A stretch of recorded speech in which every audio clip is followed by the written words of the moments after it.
My name is Walter Hurd. I'm going to talk to you all about how to be a quarterback and the things that it takes to be great at the position. Number one, the first thing you must do, or the first thing you must have, is unconditional love for the game. Like you can't, wake up one morning and feel like, oh, I feel like, going to practice. I feel like doing the things to be great today, and then tomorrow, you just don't feel like it, and you don't, follow up on doing the things that it takes to be one of the top guns. Another thing, you must love the highs and lows that come with the position. You must love the, all the pressure, all the rewards, because, you could be up one game, the next game you could be down, everybody pointing the finger at you. So you must love the highs and the lows of the position. And next, you must have, leadership qualities. Every quarterback is pretty much the leader, if not, one of the top leaders or captains on the team. You can be vocal, you can be a vocal leader, or you can be a leader that leads by example. But the ones that tend to be great tend to have both qualities. Um, Throwing motions. Every coach at every camp that I've been to has tried to change your throwing motion. But one thing that I've learned from watching the game of football is that no quarterback has the same throwing motion as the next.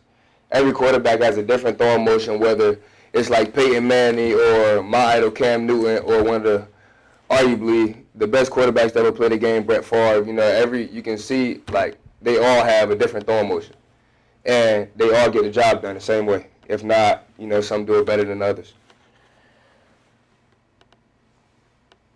Last but not least, you must have an uncommon work ethic. Doesn't matter. That really doesn't matter what position you play, but as a quarterback, you must be the first one in and the last one to leave.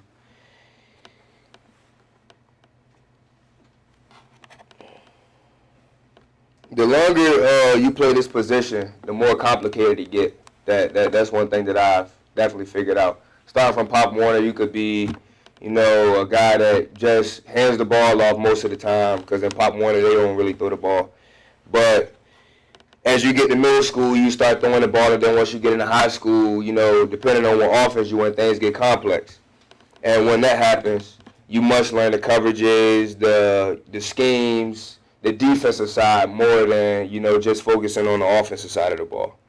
Because learning the defensive side of things will separate you and give you a better understanding of where to go with the football. Next is film study. Film study, you should watch film more like a coach rather than a player. And I mean that by really going in and dissecting the defense, learning the tendencies of, some guys, whether they play defensive back, linebacker, defensive end, nose, it doesn't matter. Everybody has a tendency. Like the tendencies may be different. Some might cock inside. Some might, play with you a little bit, act like they're gonna press man, and then bail, cover 3, cover 4. It all depends on, the tendencies that their coach have taught them or the tendencies that they've picked up on it. Once you get to the high school level as a quarterback, if you don't know coverages, you're probably behind the curve. And once you come to college, you must learn, well, you must already know cover 0 through cover 6, or you're behind the curve. And I'm going to draw up the coverages from cover 1 to cover 4, the basic coverages. So you got an end, you got a nose, you got an end, you got the Mike backer, you got the wheel, you got the Sam, put the drop, you got the corner, free safety, strong safety. And cover 1, it's pretty much man. They going, he's manned up on the slot. Let's say I got a slot receiver right here, outside receiver, another receiver, and I say another slot. He's manned up. He's probably blitzing. He's probably manned up on the running back. And these guys, he's manned up. And they might be sending one more, and then you have one safety playing back.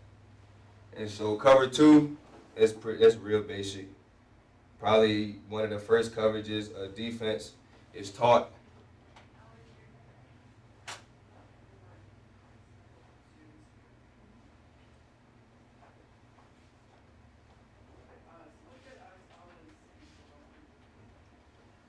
So these two go back to the hashes. Middle linebacker drops to the middle. This corner sits. He got the flats. This linebacker has curl flats. This linebacker has curl flats. This corner can sit, or he can play sag technique, and this drop backer can take over the flats. And then both, the ends and the nose, they pretty much got the same, almost, every time. And cover 3, same thing. Corners bail. You got one high safety, free safety high. He bails. Strong safety will roll down to play the flat, curl the flats. The will backer play curl the flat. Mike backer, he'll help control the middle. Will help control the flats. And then, like I said, pretty much the ends pretty much got the same. Cover 4 is one of the more complex. You have both safeties and both corners bailing.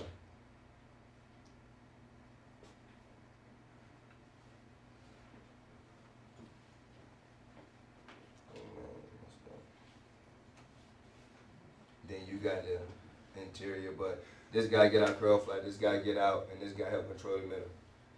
And those are pretty much your basic coverages that you must learn, or if not, you're definitely going to be behind the learning curve. By the time you get to college, you should pretty much know that from high school, but if you don't, oh well. But to become an elite quarterback, you must work harder, longer, and more consistent than others. This right here will alone set you apart from others. And that's pretty much what it takes to be a quarterback. Thank you.